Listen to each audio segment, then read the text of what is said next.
Assalamualaikum warahmatullahi wabarakatuh.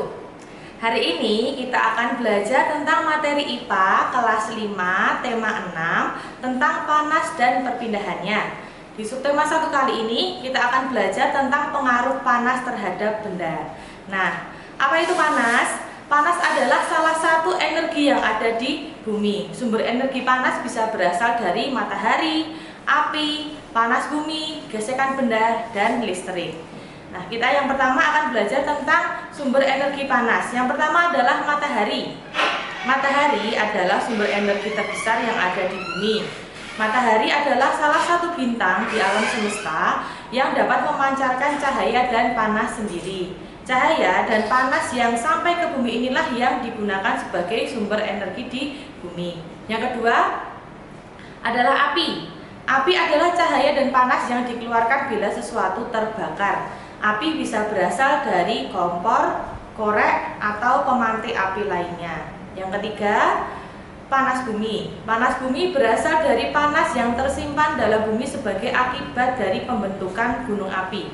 Selain itu, panas bumi juga berasal dari panas matahari yang diserap permukaan bumi. Yang keempat, sumber energinya berasal dari gesekan. Gesekan antara dua buah benda dapat menghasilkan panas yang dapat digunakan sebagai sumber energi. Yang kelima, dari listrik. Listrik bisa menjadi sumber energi panas karena energi listrik dapat diubah menjadi energi panas. Contohnya pada alat elektronik seperti setrika, magicom, oven, dan lain-lain. Nah, panas yang tercipta tadi dapat mempengaruhi dua hal. Panas dapat mengakibatkan perubahan wujud benda dan juga dapat menambah ukuran dan volume benda. Yang pertama, kita akan belajar tentang perubahan wujud benda. Benda ada tiga, ada padat, ada cair, dan ada gas. Ketiga wujud benda tersebut dapat berubah wujud jika menyerap atau melepaskan panas. Nah, di sini ada gambar. Pada gambar tersebut, anak panah warna merah menunjukkan perubahan wujud yang memerlukan panas. Sedangkan anak panah warna putih menunjukkan perubahan wujud yang melepaskan panas. Proses perubahan wujud benda disebut mencair, membeku, mengkristal, menyublim, menguap, dan mengembun. Penjelasan lebih lengkap tentang perubahan wujud benda akan dibahas di materi selanjutnya ya. Sekarang kita lanjutkan ke yang kedua tadi.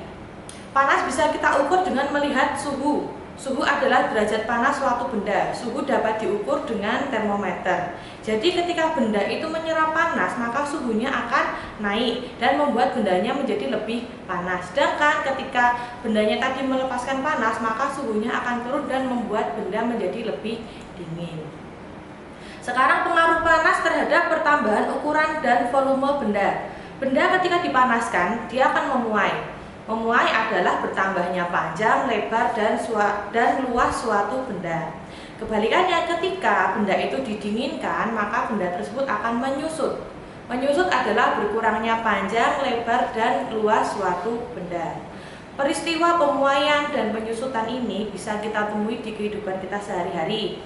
Misalnya pada saat pemasangan bingkai kaca jendela. Kaca yang dipasang pada jendela selalu diberikan sedikit ruang pada bagian tepi supaya kaca tidak pecah saat memuai di siang hari. Kemudian pada termometer raksa. Ketika termometer terkena panas tubuh, air raksa dalam termometer akan memuai sehingga menunjukkan angka lebih tinggi dari semula. Dari situ kita bisa melihat suhu yang sedang diukur. Peristiwa yang lain adalah ketika pemasangan rel kereta api. Rel kereta api diberi celah untuk ruang muai supaya tidak bengkok ketika terkena panas matahari di siang hari. Peristiwa kebalikannya lagi adalah ketika pemasangan kabel listrik. Jadi kabel listrik dipasang kendor supaya ketika malam hari dan pada saat kabel menyusut, kabel tidak putus. Peristiwa yang lainnya adalah ketika balon atau ban sepeda diletakkan di tempat panas. Balon atau ban sepeda bisa meletus jika terlalu lama terkena panas matahari karena udara di dalam balon atau ban akan memuai. Dan ketika gelas dituangkan air panas, gelas yang dituang air panas tadi bisa retak atau pecah karena terjadi pemuaian yang tidak rata pada gelas. Oke, sekian ya materi kali ini. Jangan lupa dibaca juga buku tematiknya atau buku pengetahuan lain supaya lebih banyak ilmu dan pengetahuan yang bisa kalian dapatkan. Besok akan kita lanjutkan dengan materi perpindahan panas. Terima kasih, semoga bermanfaat. Wassalamualaikum warahmatullahi wabarakatuh.